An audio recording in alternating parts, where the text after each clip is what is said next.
Amelia Febriani. Nama saya Hoyrunisa. Nama saya Fadi Subikrati. Nama saya Adi Robi Ramadhani.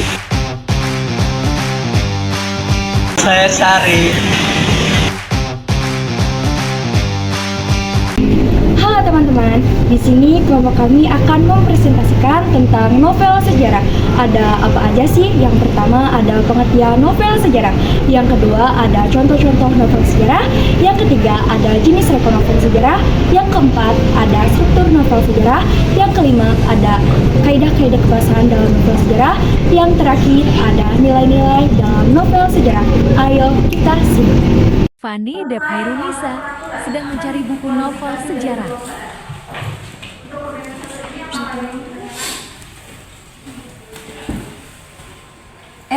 Dia lagi ngapain sih? Aku samperin. Kalian lagi ngapain? Oh, kita itu lagi cari buku novel sejarah. Iya nih, kita bingung apa sih kok di sejarah itu. Oh, aku tahu. Yuk ikut aku, nanti aku jelasin.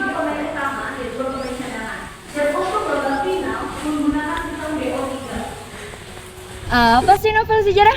Apa tuh? Macam tak betul je budak ni.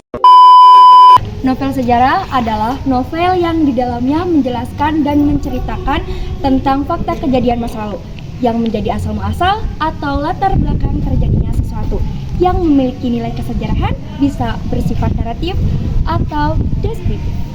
Contoh-contoh novel sejarah yaitu ada 9. Yang pertama, Roro Mundut versi Mangun Wijaya. Yang kedua, Roro Mundut versi Aji Rosidi. Yang ketiga, Bumi Manusia versi Pramudia Anantatur. Yang keempat, versi Jejak Langkah karya Pramudia Anantatur. Yang kelima, Anak Segala karya Pramudia Anantatur. Yang keenam, Rumah Kaca versi Pramudia Anantatur. Yang ketujuh, Kuantar Gerbang karya Ramadan. Yang kedelapan, Pangeran Diponegoro karya Remi Silado. Yang kesembilan, The Da Vinci karya Dan Brown. Jenis rekon. Rekon pribadi adalah novel yang memuat kejadian dan penulisnya terlibat secara langsung. Yang kedua ada rekon faktual atau informasional, adalah novel yang memuat kejadian faktual seperti eksperimen ilmiah, laporan polisi, dan lain-lain. Yang ketiga yaitu rekon imajinatif, adalah novel yang memuat kisah faktual yang dihayalkan dan diceritakan secara terlebih rinci. Struktur teks cerita sejarah. Yang pertama, pengenalan situasi atau exposition orientasi. Dalam bagian ini, pengarang memperkenalkan setting cerita, baik waktu, tempat, maupun peristiwa. Selain itu, orientasi juga dapat disajikan dengan mengenalkan para tokoh, menata adegan dan hubungan. Yang kedua, pengungkapan peristiwa. Dalam bagian ini disajikan peristiwa awal yang menimbulkan berbagai masalah, pertentangan, ataupun kesungkaran bagi para tokohnya. Yang ketiga, menuju konflik atau resignation. Terjadi peningkatan perhatian, kegembiraan, kehebohan, ataupun keterlibatan berbagai situasi yang menyebabkan bertambahnya kesungkaran tokoh. Yang keempat, puncak konflik, turning point komplikasi. Bagian ini disebut pula sebagai klimaks. Inilah bagian cerita yang paling besar dan mendebarkan, dan ditentukannya perubahan nasib beberapa tokohnya, misalnya apakah dia kemudian berhasil menyelesaikan masalahnya atau gagal. Yang kelima, penyelesaian evaluasi resolusi. Sebagai akhir cerita, pada bagian ini berisi penjelasan ataupun penilaian tentang sikap ataupun nasib-nasib yang dialami tokohnya setelah mengalami peristiwa puncak itu, dan sering pula dinyatakan wujud akhir dari kondisi ataupun nasib akhir yang dialami tokoh utama. Yang keenam, koda. Bagian ini berupa komentar terhadap keseluruhan isi cerita yang fungsinya sebagai penutup. Komentar yang dimaksud bisa disampaikan langsung oleh pengarang atau dengan mewakilkannya pada seorang tokoh. Hanya saja tidak di setiap novel memiliki koda. Bahkan novel modern lebih banyak menyerahkan simpulan akhir ceritanya itu kepada para pembacanya. Mereka dibiarkan menebak-nebak sendiri penyelesaian ceritanya. Kaidah-kaidah kebahasaan novel sejarah sejarah terbagi menjadi 7 bagian.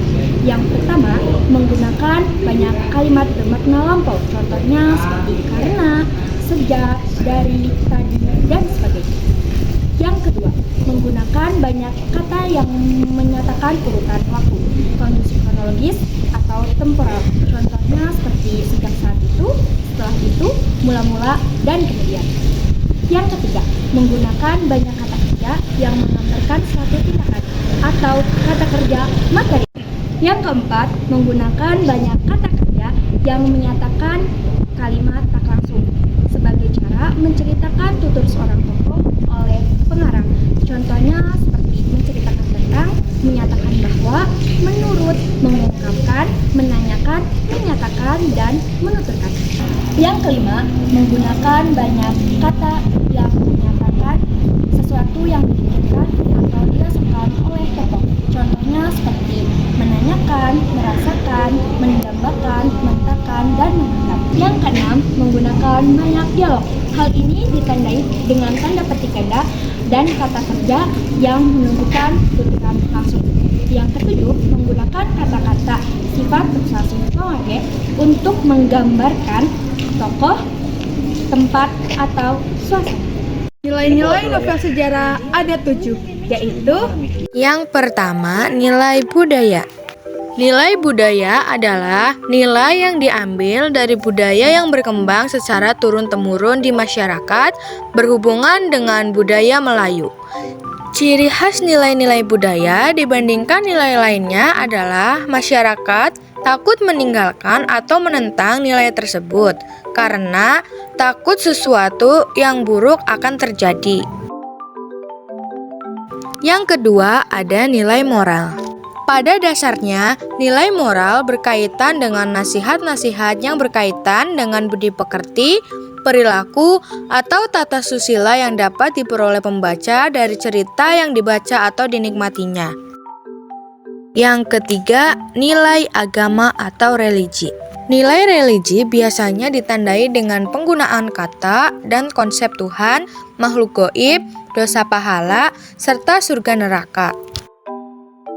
Yang keempat, nilai pendidikan atau edukasi.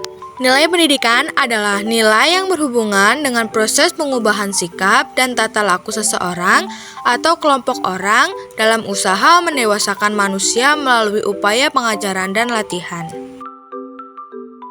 Yang kelima, nilai estetika. Nilai estetika adalah nilai yang berhubungan dengan keindahan dan seni dalam penyajiannya.